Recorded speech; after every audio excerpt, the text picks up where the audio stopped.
ぼさっとしてないで、早く片付けろよ。うわ、汚な。じいさん、ちゃんときれいにしろよ。飲みかけの紙コップを投げつけ、彼は楽しそうに笑った。普段から私を清掃員のじじいと見下し、エリートを気取っている彼だが、今日は一段とひどい。我慢ならず怒ると、彼は待ってましたとばかりに声を張り上げた。黙れ、この老害が。俺に説教すんじゃねえよ。黙ってひざまずいて床磨けよ。エリートがそんなに偉いと思ってるのか？はあ？偉いに決まってんだろ。その辺のレベルの低い大学は出てないんでね。ここが違うんだよ、ここが。彼はそう言って自分の頭を指さした。清掃員ごときが俺に声かけるの。失礼だろ。誰にでもできるような仕事で小遣い稼いでるあんたとは違う。エリートは頭使って仕事して会社を稼がせてあげてるんだよ。感情的になって言い争いたいわけではなかったが、これ以上彼を放っておくわけにはいかない。どうすれば彼の勘違いを正すことができるのか。考えを巡らせたその時、背後から不意に声をかけられた。私の名前はナミの大作。おもちゃメーカーで働いている。数年前に高齢を理由に退職した私は、隠居生活を楽しんで過ごそうと張り切ってみたものの、すぐに退屈になり、半年ほど前にとうとう音を上げた。これまで仕事一筋、脇目も振らず働いてきた私には、仕事ができないということが性に合わなかった。なんとなく過ぎていく時間と、夕方の物悲しい時間帯をやり過ごすことができなかったのだ。かつてリタイア後はのんびり過ごそうと夢に描いていったのだが、それは私にとって幻だったらしい。そこで私でも社会に役立つことがないだろうかと考え、知り合いに頼んでここで清掃員として働いているというわけだ。もちろん正社員としてではなく、パートタイムで給料ももらっている。働いて給料をもらう。そんな当たり前に思っていた愛しい日常をもう一度手に入れたのだった。この会社の大きな敷地の周囲には住宅や学校が立ち並ぶ。毎朝門前を清掃していると、出社してくる社員に混じって通学中の子供たちの元気な挨拶が聞こえてくる。おはようございます。おはよう。いってらっしゃい。そんなやりとりが毎日の楽しみの一つになっていた。そんなある日、いつものように掃除をしていると、若い社員が歩きスマホでこちらへ向かってくるのが見えた。危ないなぁ。しかし、私のいる場所とは離れていて、注意しようにも声が届きそうにない。彼の周辺には子供たちもちらほら歩いている。彼の視線には子供たちの姿が映っているのだろうか。そう思ってハラハラしながら見ていると、とうとう彼が低学年くらいの男の子にぶつかった。あ、私は思わず声を上げた。ただでさえ体に対して大きいランドセルを背負った男の子はバランスを崩してしまい、前方へ倒れてしまった。ぶつかった社員はというと、男の子をちらっと見ただけで謝りもせず、再びスマホに視線を落としたのが分かった。私は男の子のところへ急いだ。男の子は泣き出してはいないものの、痛みをこらえるようにうずくまっていた。私はすれ違った彼の社員証をとっさに確認して声をかけた。寺内くん、公道での歩きスマホは危ないですよ。名指しされたことに驚いたように、彼は立ち止まり、冷たい表情で私を見下ろした。子供たちに夢を与えるおもちゃメーカーの立派な社員証をぶら下げて、ぶつかっておきながら謝りもしないなんて、そんな風な態度では子供たちに示しがつかないと思いませんか？はあ？俺に説教でもしようっての？誰？じいさん。寺内くんは私をまじまじと見た後、舌打ちをしてその場を立ち去った。私は男の子を置いて追いかけるわけにもいかず、その後ろ姿を苦々しく眺めた。大丈夫かい？男の子は足をすりむいてはいたが、傷は浅いようだ。うん、大丈夫。おじいちゃん、ありがとう。男の子が元気に立ち上がったのを見て、ひとまず安心したものの、どうも先ほどの社員のことが頭に引っかかっていた。そこで私は、この会社で仲良くしてくれている社員の何人かに雑談を交え、それとなく寺内くんのことを尋ねてみることにした。どうやら彼は名門私立大学を卒業し、花形である企画課に所属しているエリート若手社員であることが分かった。さらに、どんな性格か尋ねてみると、見解は人によってまちまちだった。仕事もできて指示が的確だから、彼がリーダーの仕事はとてもやりやすいですよ。この前、社長と話しているのを見かけたんですけど、珍しく笑ってたんです。いつもは不機嫌そうにしているか、無表情って印象だったので、寺内さんもあんな顔するんだってびっくりしました。後輩社員を顎で使うからあんまり好きじゃないです。それに少しのミスも容赦しないし、敵に回したら仕返しとか絶対するタイプですね、あれは。僕はエフラン大学出身だからって口も聞いてもらえないですよ。仕事だって雑用しか回してこないし、あいつマジで性格悪いです。相手によって態度を180度変える人間は往々にしているものだ。寺内くんもおそらくそうなのだろう。社員たちから寺内くんのことを聞けば聞くほど、なんだかモヤモヤした気持ちになった。そしてなんとなく嫌な予感がしてくるのだった。数日後、その嫌な予感は的中した。寺内くんの私に対する嫌がらせが始まったのだ。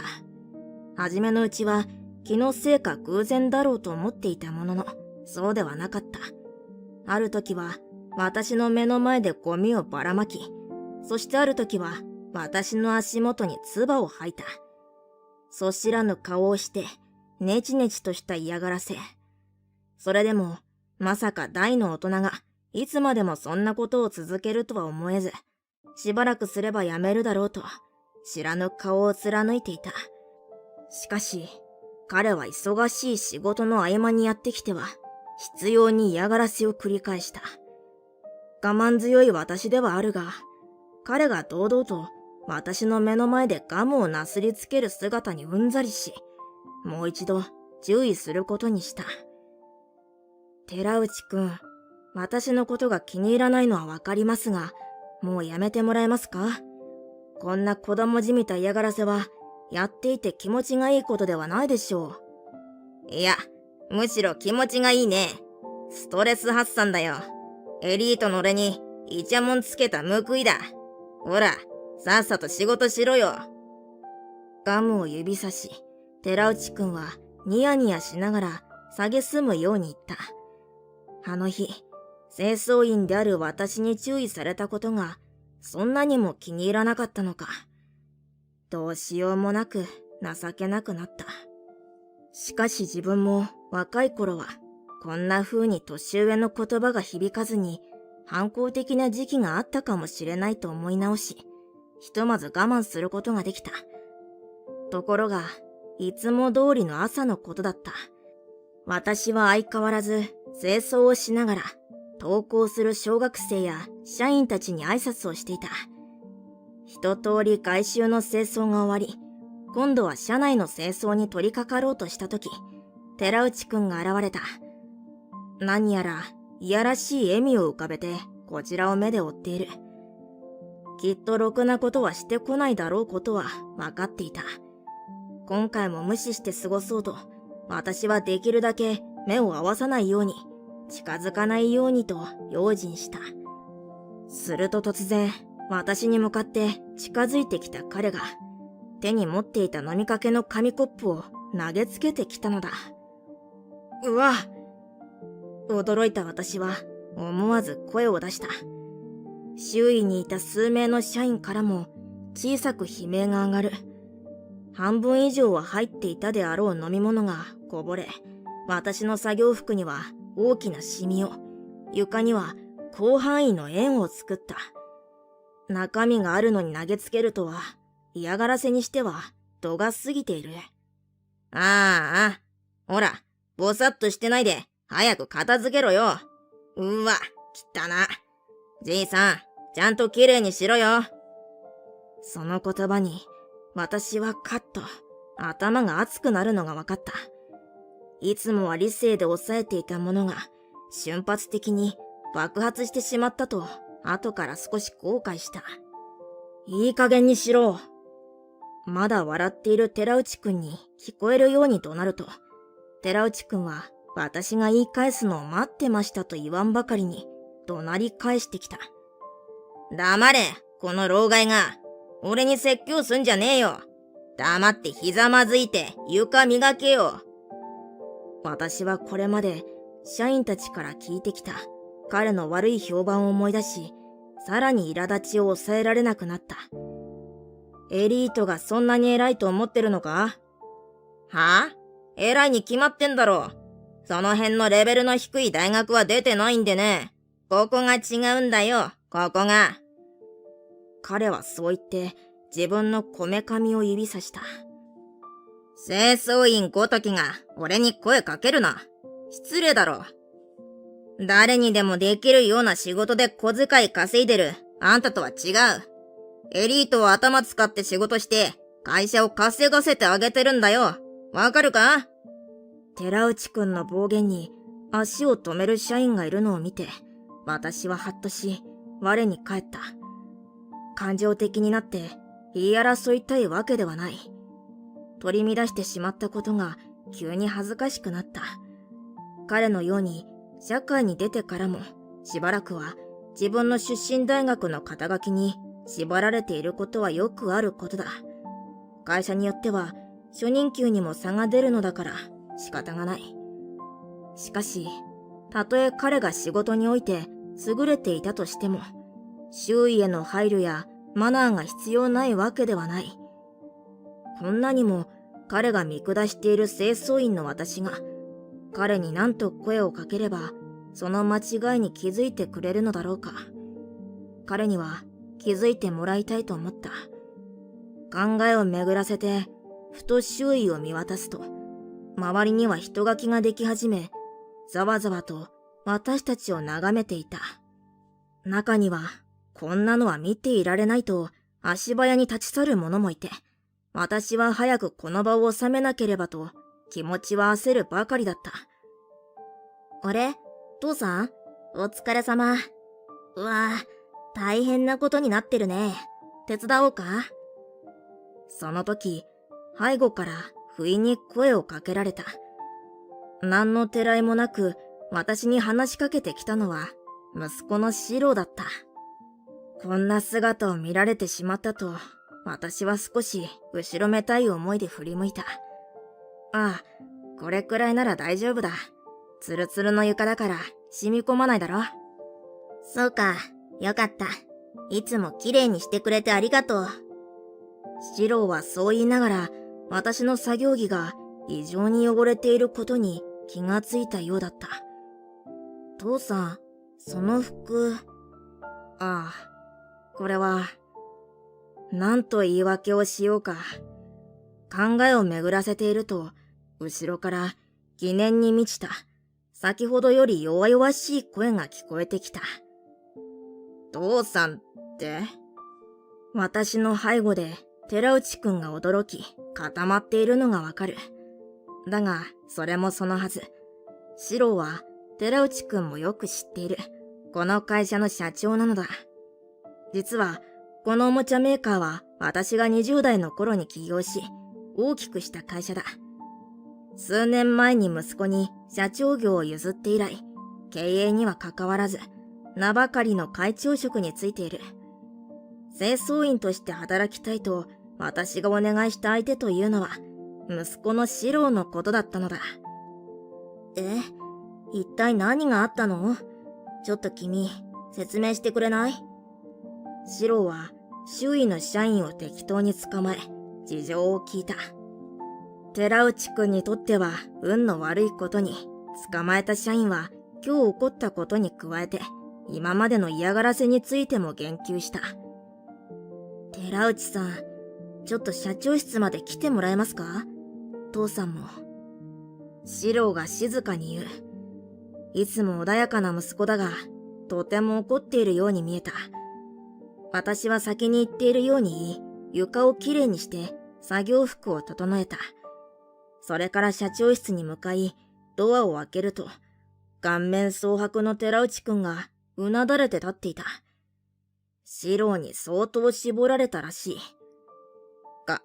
会長、これまでのご無礼をお許しください。本当に申し訳ありませんでした。私に気づくなり、腰を90度折って頭を下げる。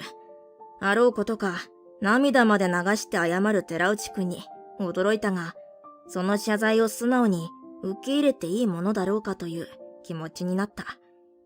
私が地位のある人間だと分かったために謝っているのだとしたら、寺内くんは今後も何ら変わらないだろう。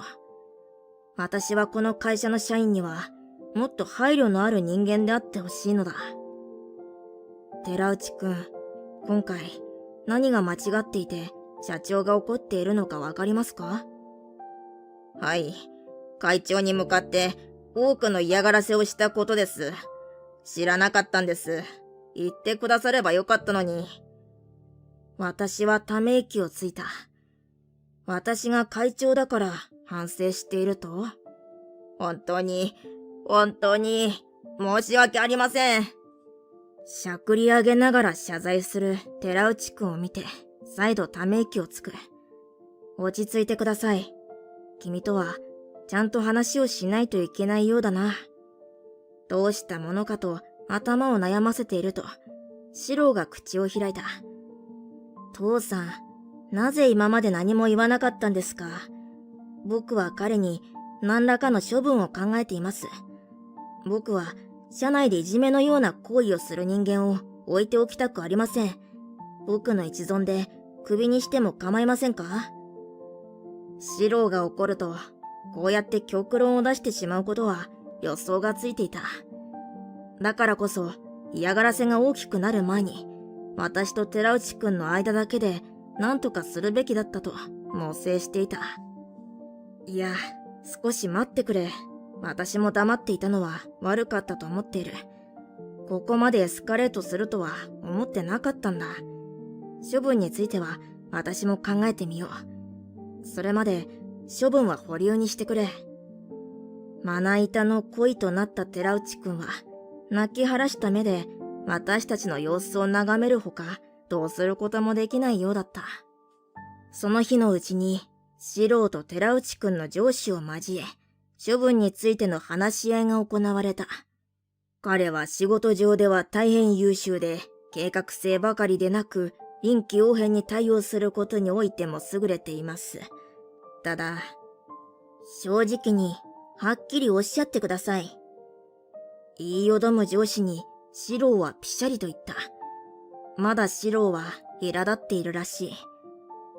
自分より劣ると感じる同僚への態度が少し問題があるように感じます。たびたび他の社員から声が上がっていました。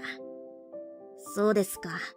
他にも通勤途中に歩きスマホをしていて子供にぶつかってもそしらぬ態度を取っただとか、清掃員に対して嫌がらせをするなど人間性を疑う問題行動が多いですね。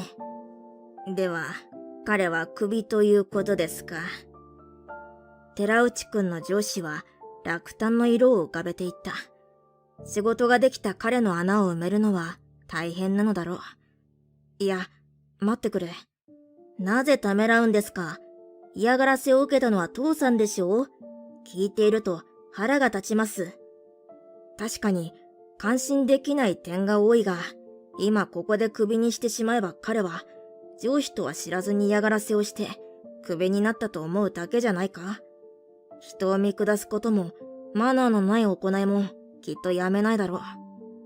確かにそうですが、会社をクビにすればそれは彼個人の問題ではないですか？彼はまだ若い。私も若い頃はあれくらい尖っていたかもしれない。そう思うと、どうにかここで立派な社会人に育ててやることが私の使命のような気がしてな。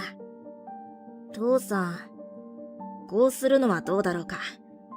私が提案したのは2年間の昇給とボーナスの停止に加え、1年間無償で私と清掃活動をすることだった。父さんと一緒に1年間の清掃活動の態度によっては昇給とボーナスの停止解除も考えよう。シローは少し考えてくすりと笑った。父さんらしいな。私はシローにうなずいてみせた。一体何なんですか？寺内くんの上司が不思議そうに言った。昔、僕が友達と大喧嘩したことがあってね。その後の夏休みの間中、毎朝友達と町内の掃除に付き合わされたことがあったんだ。おかげでいろんな経験をして、その友達とも無事仲直りした。今でも覚えてるよ。ただ単純に掃除をするわけじゃない。そこで触れ合う人たちのことや見えていなかった景色を見て、人は必ず学ぶものがあるんだよ。そうだね。そうしよう。寺内くんの上司は盛り上がっている私たちをどこかほっとしたような表情で眺め、私の意見に同意してくれた。処分を言い渡された寺内くんは、クビにならなかったことに安堵していたようだったが、その内容を聞いて青ざめていた。こうして寺内くんの処分も無事に決まり、明日から始まる清掃研修に向けて、私は彼の作業着を選びに作業着専門店へやってきた。彼の身長と体重は先ほど直接聞きに行って知っている。会長、作業服は自分で用意するので大丈夫です。すっかりおとなしくなった寺内くんは言っていた。とんでもない。私が用意するよ。楽しみにしといてくれよ。私の笑顔をいぶかしげに見ながら、寺内くんは難しい顔をしていた。明日は早朝の清掃から始める。7時に集合だ。そう伝えてきたが、彼は果たしてやってくるだろうか。もしかすると、明日にも辞表を提出するかもしれない。そんな不安も少しだけ抱くと同時に、私はワクワクしていた。よし、これでいいかな。長身の寺内くんに似合いそうな黒の作業着を選んだ。清掃を通して寺内くんを立派な社会人に鍛え直してやりたい。そんな親心が芽生え、私は今まで以上にやる気に満ち溢れている。